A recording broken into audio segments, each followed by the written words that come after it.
it clicked for a while with those guys. What'd you think when you watched the film, and do you try that again, maybe? Yeah, I wish those guys didn't get tired and run out of gas. Eventually I had to put some subs in there, and unfortunately, I felt like to start the game, we did a pretty good job defending UVA. We started out 7-0. We track what we call kills, and we get a couple kills in that first war, and unfortunately, we aren't able to get any more kills after that point. And but nonetheless, I thought that those guys did a really good job getting us off to a good start.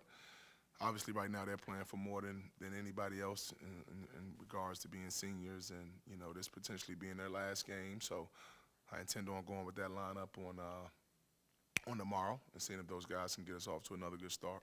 Mike, Jared talked a little bit about some of the motivational tactics you guys have used since the end of that game and heading into the ACC tournament. Like everyone's 0-0, crazier things have happened. How have the guys sort of responded to that message? Yesterday was just a mental day. So we just watched some film on Georgia Tech and walked through a couple of things that we want to do to attack their zone and their man-to-man, and nothing out of the ordinary. Tonight we'll get together and watch a little more film and probably show them a little something later on tonight to hopefully get them juiced up and excited. But I would like to think that everybody going on that bus is self-motivated. You only get an opportunity to play in the ACC tournament so many times in your life, and this is one of them. So hopefully we can take full advantage of it. Does it give? Do you think it gives the guys any more confidence to know it's a team that you did beat, and a team that I mean, looking back, you got some good looks in that game. Yeah, I would like to think so. I know it was a while ago, early in January. Georgia Tech is still competing and getting after it. I don't know if anybody plays harder than Jordan Usher. Mike DeVoe is one of the more talented guys in the league. But I would like to think, knowing that we went in there and we beat those guys and we played a good game, a complete game, a lot of guys contributed, encourages us and gives us a boost, knowing that we can go in there and beat them on Tuesday night if we play the game the right way. Game's changed a little bit. At least your game has changed a little bit since you last saw him. Sydney has now become more of a focus. How does Georgia Tech's defense, I guess, challenge you to continue to do that in this game? Yeah, well, they do a really good job in their zone defense.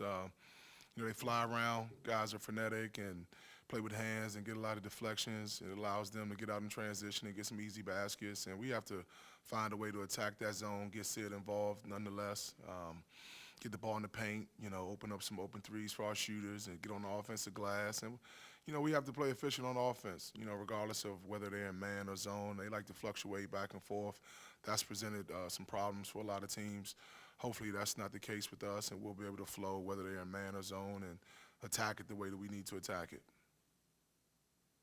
Yeah, Mike Boley had a good game last time out against Georgia Tech. Is there something about that matchup that helps him out for this one against them? Um, I don't know that it's a matchup, because again they play so much zone. They play a little more zone than they do man. Actually, a lot more. It depends on the game, but a lot of times they play more zone than man. So it's not necessarily matched up with a guy. The kid Howard is a good player, big kid, big body. Hopefully Malik can find his groove in that game and help us on the offensive and defensive end. What's the status of Jaylen Withers? Right now, not too sure if Jaylen will be able to go. We'll have to see. He's still nursing that knee, that bone bruise. He had a pretty significant, play there where he actually damaged his ankle a little bit, hurt his ankle a little bit, and his knee. So it'll be tough to see if he goes tomorrow. But hold out hope and see what Devante can work up. Get something to where, like, if you guys make a deep run in the AC tournament, to maybe he could potentially make an appearance on the back end. Yeah, I think that's possible. Yeah, with a bruise, you can come back from that. It's not like he tore anything. So it's just a matter of that thing healing and giving us some time to do so and icing it and, him resting and rehabbing properly. I know coaches use the 0-0 as motivation, but it does happen, doesn't it? I mean, we've seen it recently. How do you kind of get that over to your guys that anything is possible? Yeah, I just feel like this time of year is always like magical, right? Somebody always wins a game or wins a tournament that nobody predicted that they would win. You go back to last year with Georgetown and Oregon State, essentially knocking us out. I think if they don't win it, we get in. But I just told our guys that at some point, those guys, Georgetown and Oregon State, both going into their conference tournament, they had to look at each other and say, you know what, we can get this thing. Like, if we play our game, if we play together, if we compete and get after the way that we know we can get it. And I'm sure that started before they got on the bus. I'm positive that it only escalated after they got that first win. And now you're confident, and now you're feeling good about yourself, and you're making some shots. And so it's absolutely possible. But you can't win the tournament unless you win on Tuesday night. So we want to focus on one at a time. Mike, the offense going a little bit more through Sydney and playing down low, is that more suited for tournament ball where you got to turn around quick and face guys every day? Yeah, well, Sid's been playing well. You know, the last 3 games, he's been putting the ball in the hole.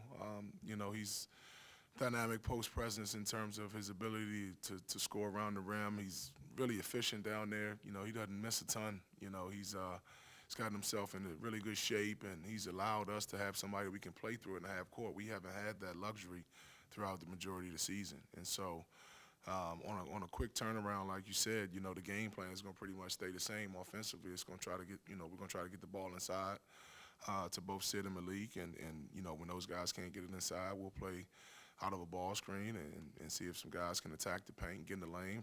Even before then, we want to get out in transition. We want to run the floor. We want to see if we can get some early threes or some early layups and kind of go from there. But, you know, having Sid down low does give us an additional, look in terms of, hey, we can come to Sid and he can potentially draw a foul or he can get a high percentage shot. You know, that's a luxury, that we haven't had for the majority of the year. So it's nice to know that we have that now going into postseason. What else? Great. All right. Thanks, guys.